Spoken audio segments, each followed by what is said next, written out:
Welcome to SportsBeat KC, the Kansas City Star Sports podcast presented by First Federal. It's Wednesday, September 7th, and I'm Blair Kirkhoff. Great weekend of college football in our corner of the world Saturday. At 11 a.m., Missouri visits Kansas State in the first meeting between old Big 8 rivals since 2011. At 5 p.m., Kansas hits the road and plays at West Virginia. So on today's show, we discuss both games. Beat writer Kellis Robinett breaks down Tigers Wildcats from a K-State perspective, and I take the Missouri side of things. We spend a lot of time discussing Luther Bird III and how Kansas State can slow down Missouri's star freshman wide receiver. After a break, Gary Bedore discusses Jayhawks Mountaineers. It's the first Big 12 game of the year, and believe it or not, KU enters the game with some confidence. They're a double-digit underdog, but feeling good about where things stand. Okay, let's get started. Kellis Robinett joins us. We've got a big game this weekend, Kellis. Your Kansas State Wildcats against my Missouri Tigers.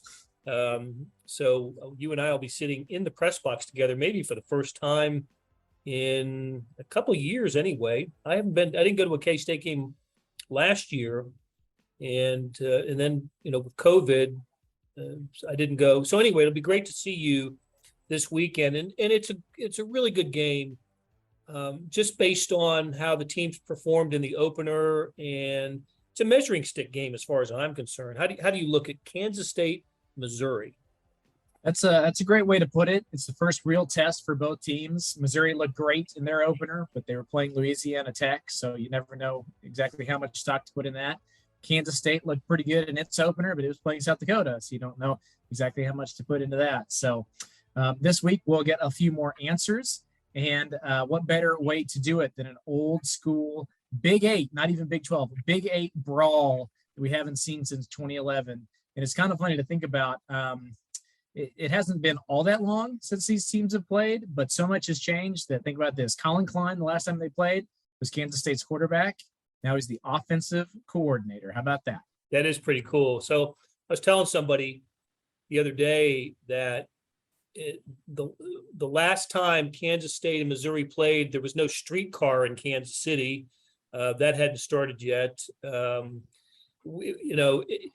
not only old Big 8 foes, they're old Big 7, Big 6, and Missouri Valley Intercollegiate Athletic Association foes. They had been in the same conference from 1913 until 2011, and that's when Missouri, of course, left for the SEC. And one thing I wonder about is, the SEC, widely regarded and has all the stats to back it up, as the best conference in college football. It wins the national championships, plays for all the national championships. So there's obviously a different level of play in that conference, as opposed to all the other conferences, NFL draft picks, you name it. So will that show up on Saturday? Will we see that? Will we see a different level of athlete at Missouri when it takes the field against Kansas State? I've got my thoughts on that, but I want to know what you think. I don't necessarily think so. I don't think when you look out there, you'll say, well, one team is from the SEC and one team is from the Big 12. Credit to Missouri's coach. He's found a way to bring in some super talented guys. I've been impressed with the number of 5- and 4-star guys he's been able to say come to Columbia, and they've done it. But at the same time, their talent level isn't that much higher than Kansas State's, if it's higher at all. I think Kansas State has done a great job of they're finding guys like Deuce Vaughn is a great example. He was not a highly rated guy coming out of high school. Nobody really wanted him. People wanted him. Arkansas and Kansas State both really wanted him, but it wasn't, he wasn't a 5-star guy, wasn't even a 4-star guy. But now he's, in the conversation for the Heisman Trophy, stuff like that. So that would be the difference. I think Missouri maybe has guys who are higher regarded out of high school. Kansas State has guys who are higher regarded actually in college. I do think maybe Missouri has a little bit more speed, and that's why they were able against Louisiana Tech just to kind of have those runs where they go to the outside, beat a guy, nothing too complicated. They just get downfield and score. Kansas State maybe relies a little bit more on strategy and things like that. But I think Missouri's still not quite far enough removed from the Big 12 to totally say, oh, they're a what you would call a vintage SEC team. I still think of them as more Big 12. I'm silly in that way. Well, and we've got some recent results to look at. I mean, the bowl game last year for Kansas State, even though LSU was without a quarterback, they basically had a wide receiver playing the position. They still had great athletes on their side, and Kansas State doubled the score on them in that bowl game. And I go back to. They also won when they played Mississippi State last. That's right. So they split the series with the recent series with Mississippi State, right? Both winning on each other's turf. Missouri's played 5 Big 12 opponents since leaving the SEC, and they're 2-3 in those games. They split bowl games with Oklahoma State, split a regular season series with West Virginia, and lost to Texas in a bowl game. So I agree, Kellis. I think there might be a player like Luther Burden III, the freshman wide receiver. He was terrific. I mean, he's the kind of player. He's good. Yeah, and he's the kind of player you might see at Alabama or Georgia, and he's suiting up for Missouri. So, Missouri's going to get that guy. Back in the beginning of their SEC period, they got Dorial Green-Beckham, the wide receiver, who was the nation's top recruit. And that's not the kind of guy you see showing up on on Kansas State's roster. But when it comes to just matching up on the field, I don't think there's a big athlete advantage for Missouri in this game. I agree. Certainly nothing like you would see if it was, say, Alabama, Kansas State, or something like that. But that is a good point. That Burden receiver is terrific, and yeah, he's a guy who could play pretty much anywhere he wanted. And it's funny, we were talking about Kansas State's recent success against SEC schools. Yeah, they beat LSU. Yeah, they beat Mississippi State. I was looking at some other teams they played and thinking, hey, they've had a pretty good run here against SEC teams, until I remembered they lost to Vanderbilt a few years ago. That's right. Well, Missouri's lost to Vanderbilt too over the years. Well, see, they're both Big 12. They're still similar.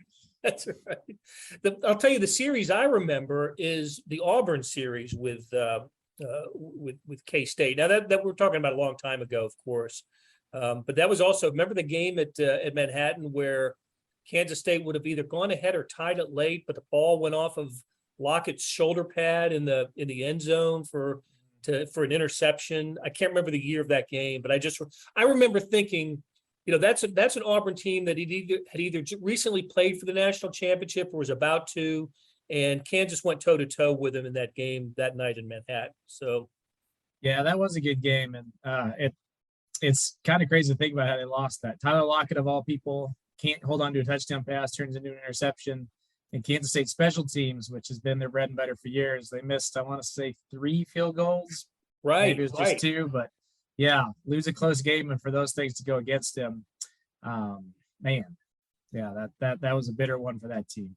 Well, I covered Missouri's opener last week against Louisiana Tech, and of course that's it's an FBS program in Conference USA, but it was a program that was breaking in a new coach, Sonny Cumbie, a name familiar to Big 12 followers.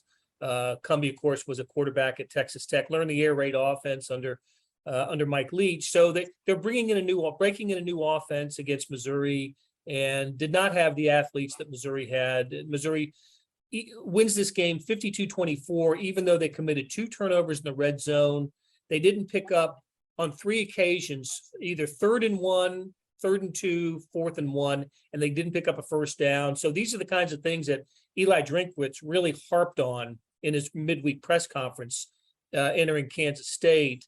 And he's right. I mean, these were things that if it happens to Kansas State, they totally get exposed, but they did show some terrific athleticism on defense, especially from newcomers like linebacker Tyron Hopper, the transfer from Florida, Joseph Charleston, the safety from Clemson, returned a pick 6. So had a touchdown there, and that ball was deflected by an Oregon transfer who's on the defensive line. So got great contributions from defensive newcomers, got a decent game from Brady Cook, who in his first regular season start for the Tigers at quarterback.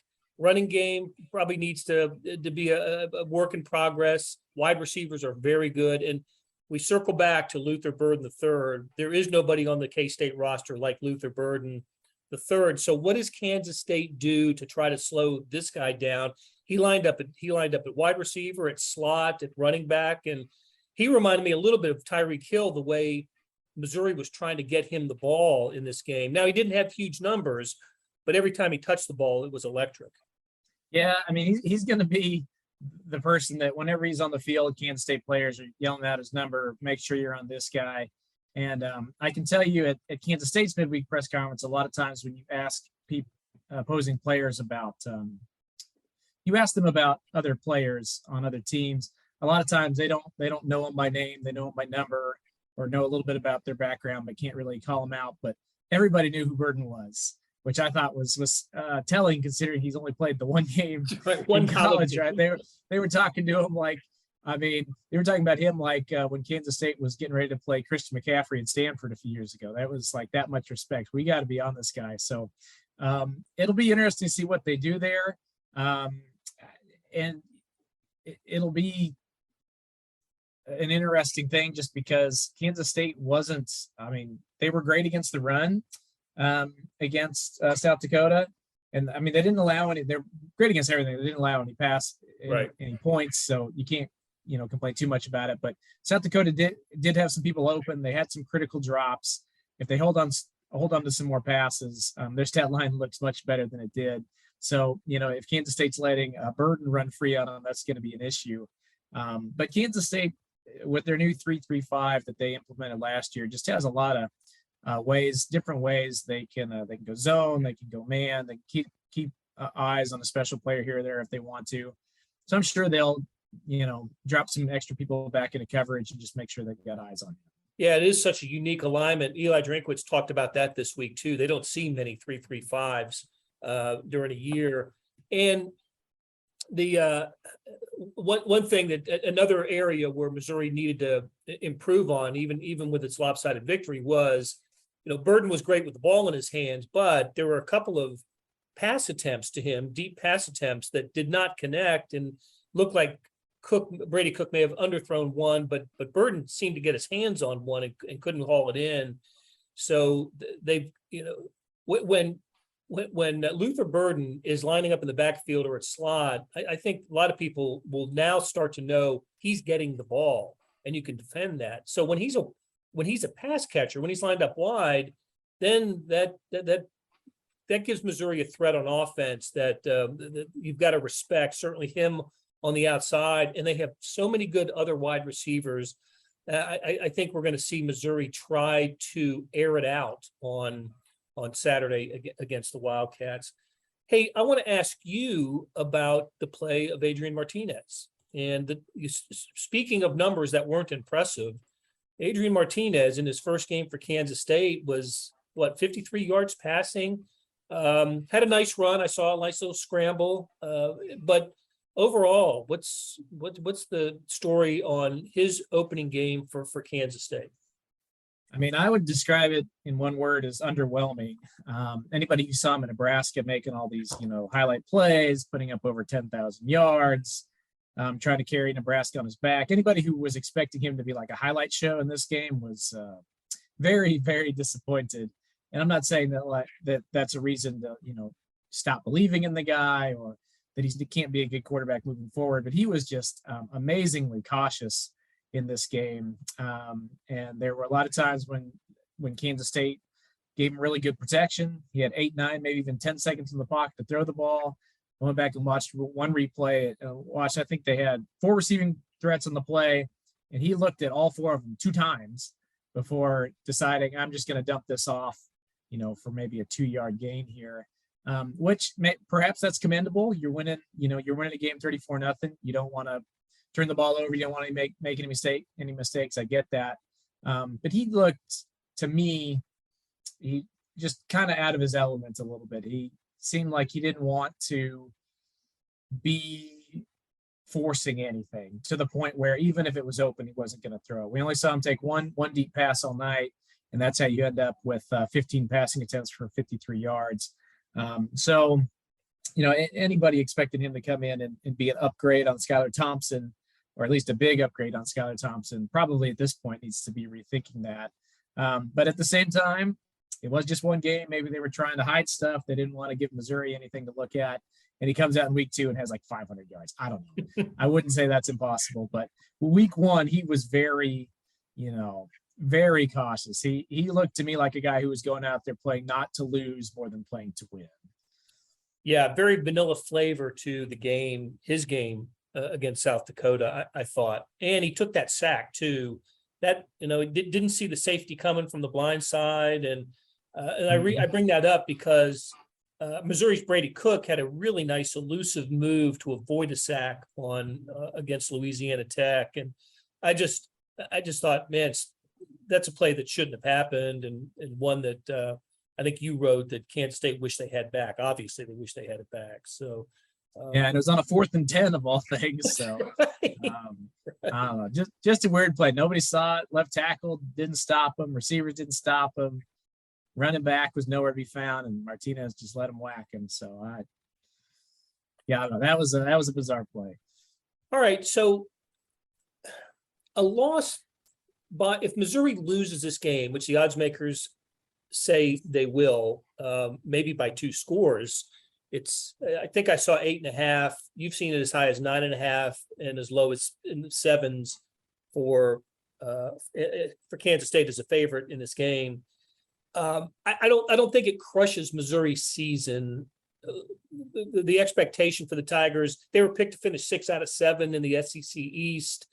I've been saying if they can just become bowl eligible this year, it will have been an accomplishment, and that way you get your starting quarterback a years of experience, and then you raise the bar next year.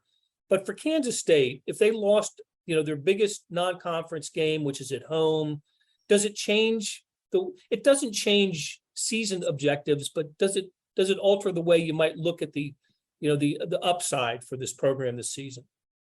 I mean, I do. I think if any fan who's dreaming about 9 or 10 wins from this team, which I guess includes me because I predicted them to win 9 games in my preseason story, I think that kind of goes out the window if they lose this game. They need to get this one if they want to have a special season.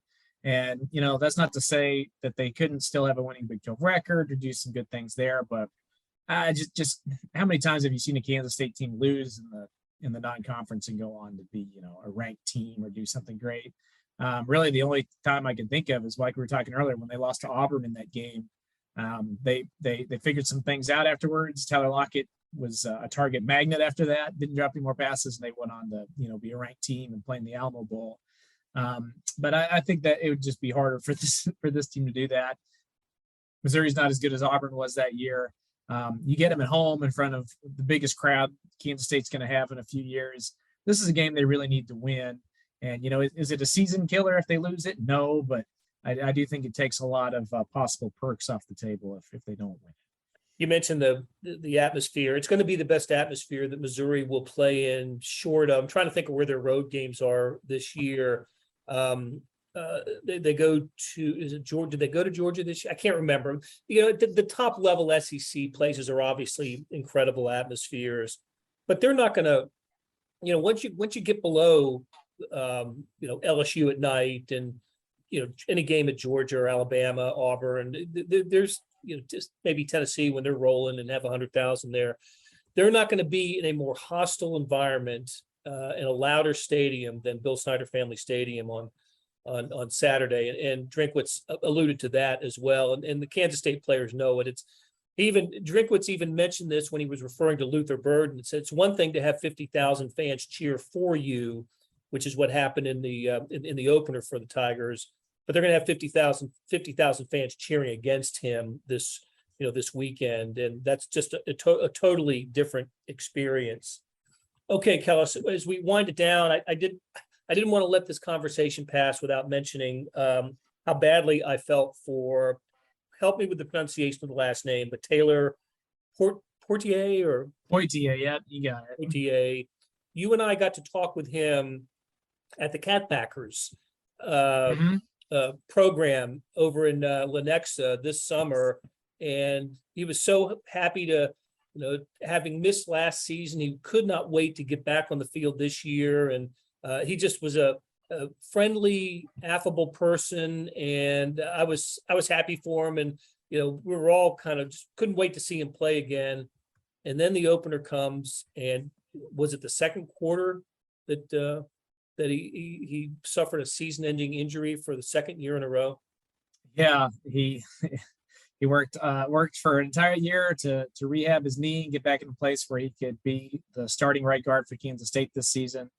Supposed to be a great comeback story. Everybody said he could potentially be their best offensive lineman. A lot of talent, a lot of speed, a lot of strength. Just a good guy, like you're talking about. Doesn't even make it 30 minutes into the next season before, unfortunately, regrettably, he goes down with an injury, and they find out he tore his ACL again. So, man, a tough break, especially because at the time I didn't think that's what it was. He got up under his own power. He did walk in the locker room, but again, it wasn't on a cart or anything like that. He was walking by himself.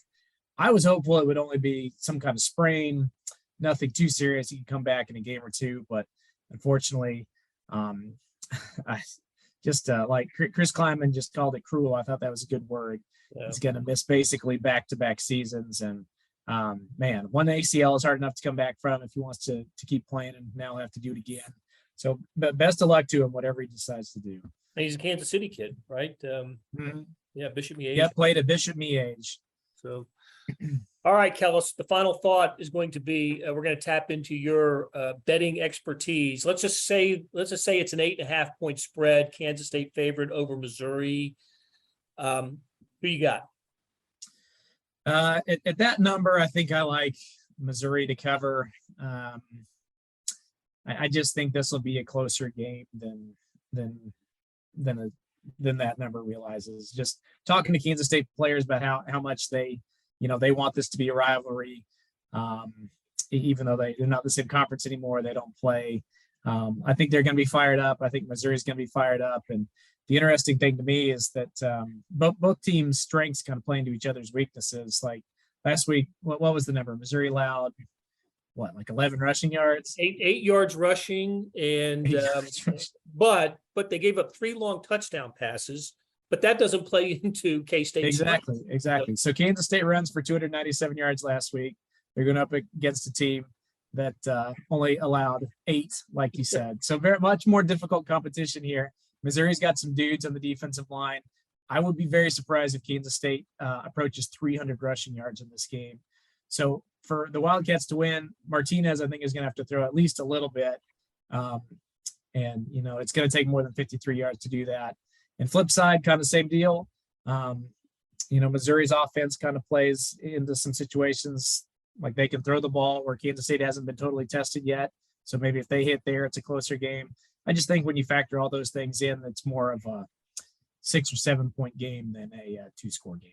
I think one thing that worries Missouri is they gave up a 45-yard punt return last week, and everybody in the country is so well aware of Kansas State's special teams ability. So that's maybe look for something in the, a big special teams moment in the game. And the other thing I think about is Missouri scored 52 points. Now, one was a defensive touchdown, but so the offense gets 45 points, and yet they did have 2 red zone turnovers and got stuffed on a couple of, 3rd and 4th and short situations. So I think there's a lot of potential in this Missouri offense. I don't think they win on the road, but I believe this is going to end up being a 1-score game. And that suggests I like Missouri with, against the spread in this game. So, yeah. Kellis, great conversation, buddy. I appreciate it. Look forward to seeing you on Saturday. Yeah. All right. Party in the press box. Drinks are on me. At least the ice cream. I'm really looking forward to that. Buying your first home is a huge milestone, but the journey there can be confusing. First Federal Bank of Kansas City is here to make it simple. After nearly a century of serving the KC community, our loan advisors have experience in every type of housing market. With a short phone call, we can give you a free rate quote and talk through loan options. No pressure, no obligation. The road to home ownership can be simple with First Federal Bank. Get started with a free quote at ffbkc.com/homes. First Federal Bank of Kansas City, because banking is personal. Member FDIC, Equal Housing Lender. Hey, this is Blair. There are several ways to access the Star Sports section. Let me tell you about a couple of them. There is Sports Pass. For $12.99 a month, you get unlimited digital access to all of the Star sports content, including beat writing, columns, features, pretty much everything we write. The deal renews monthly until you tell us to cancel. For $159.99 a year, you get everything the Star has to offer digitally, including sports and the e-edition. Go to kansascity.com and drop down to the bottom of the page where it says Start a Subscription for more information. Your support has never been more important. As always, thanks for reading and listening.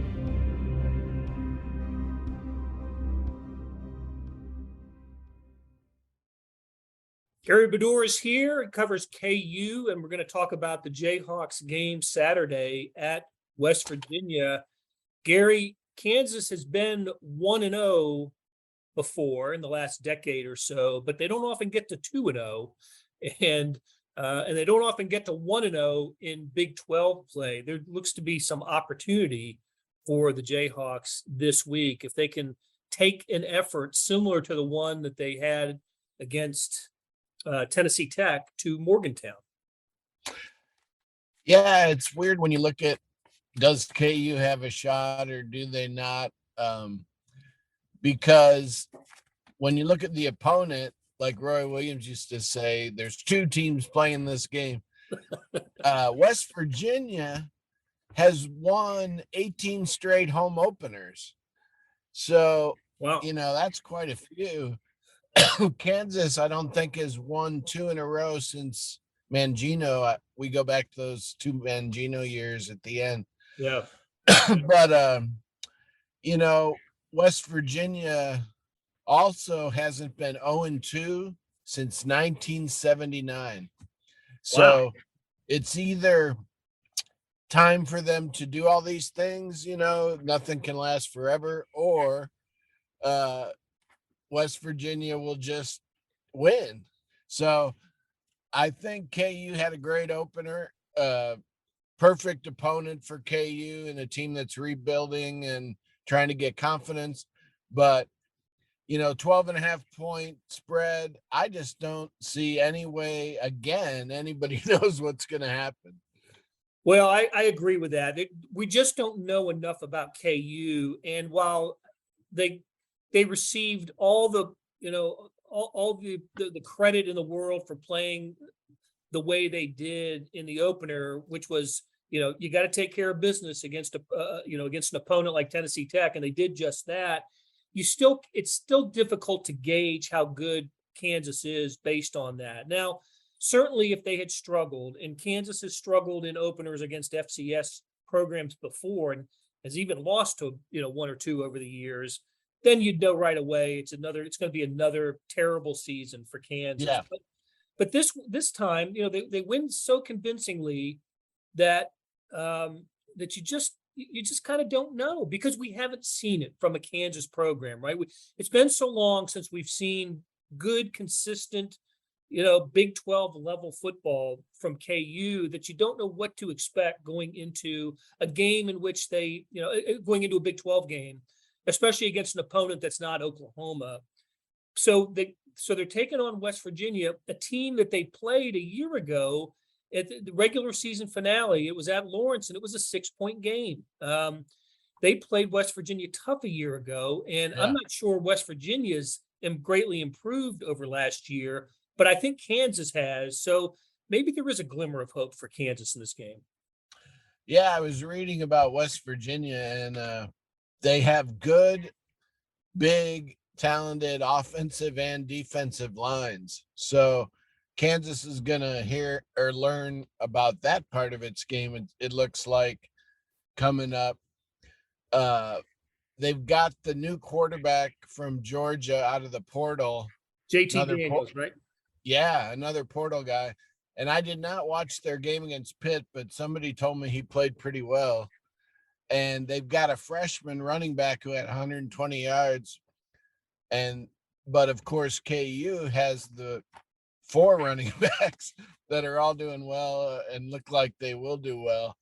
So it's interesting because you're going on the road where KU snapped. They've gotten rid of that bad streak where they always lose road games because they wanted Texas and stuff.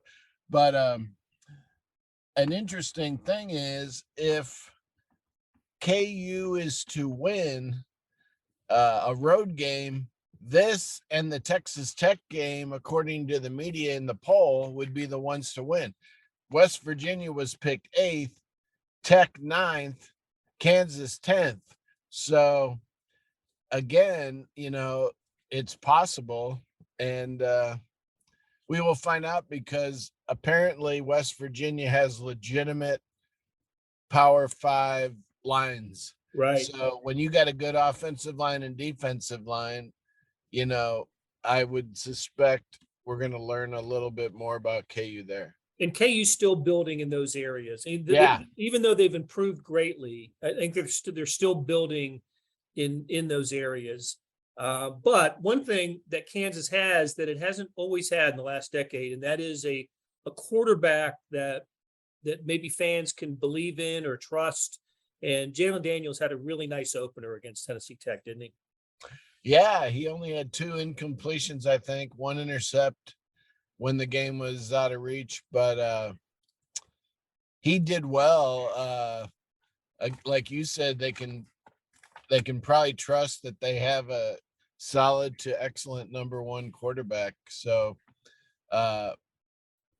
no complaints there, I would think, from anybody. And then Jason Bean, as expected, he plays the 4th quarter and showed those wheels racing for a touchdown on his feet again. So a lot of people are wondering, you got to get that guy on the field as a receiver or something, Jason Bean, because he's so fast. But I think KU's worried, you got to have 2 quarterbacks. And if something were to happen to Daniels, I think Bean is highly capable. And if you put him in too many plays at running back or receiver or something funky and he gets hurt, you got trouble. Right. Okay, there was some news made before Kansas and Tennessee Tech played the opener, and that was a 1-year contract extension for head football coach Lance Leipold. I don't think I was expecting to hear that, but after I heard it, I thought, well, that's a good move. I mean, that's a pretty strong show of faith in the football coach that things are going in the right direction. And Yeah. I think you're on campus every day just about, and people that follow KU football, I think, would all agree that they're pretty happy with the direction of the program right now. Yes, and that gets Leipold back to 6 years, counting this year. And Leipold yesterday talked about it some and said that it was mainly something they talked about even in the interview process, that because he came in so late and didn't have spring ball, last year was kind of a crapshoot because he didn't have a chance to do much of the stuff coaches like to do, spring ball, meetings.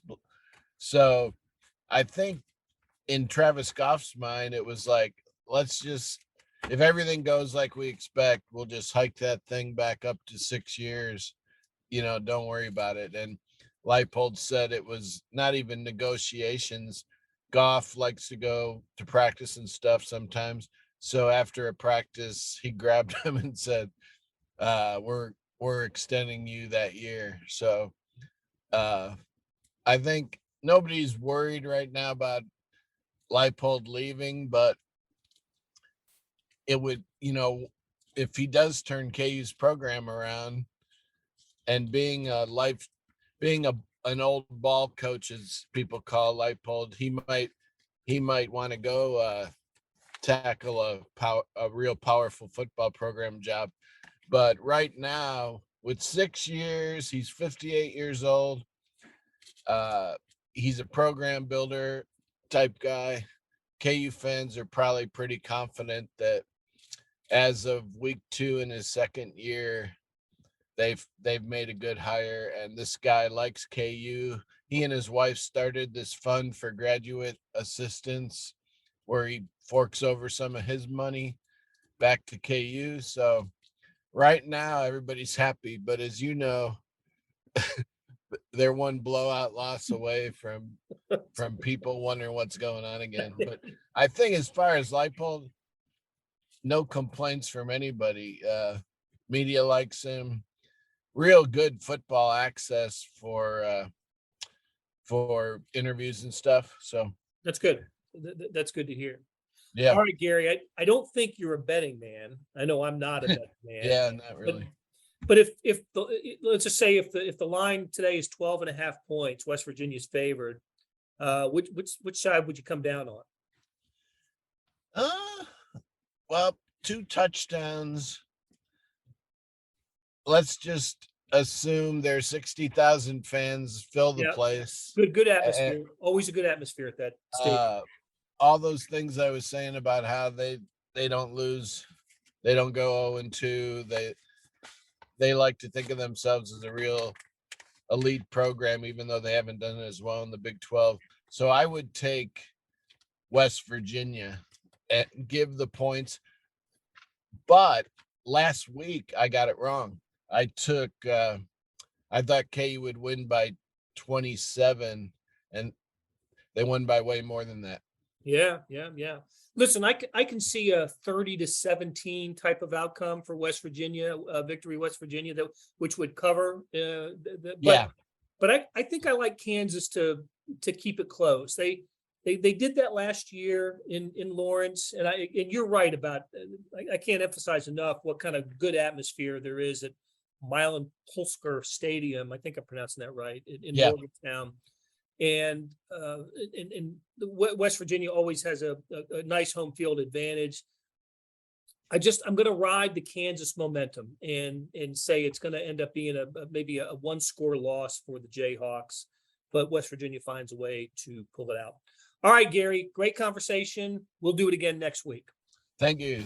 That'll do it for today. Thanks to our SportsBeat KC staff of Monty Davis, Randy Mason, George Howard, Jeff Rosen, and Chris Fickett. And a salute to our sponsor, First Federal. Their website is ffbkc.com. Tip of the cap to Kellis Robinett and Gary Bedore for sharing their college sports insights. Morning Sports Edition was 67 pages today. That's right, 67 pages. It was the NFL Preview Edition, and you won't find a better run-up to the season than in the Morning Sports Edition. Check it out at liveedition.kansascity.com. Thanks for listening, and we'll be back soon with another SportsBeat KC.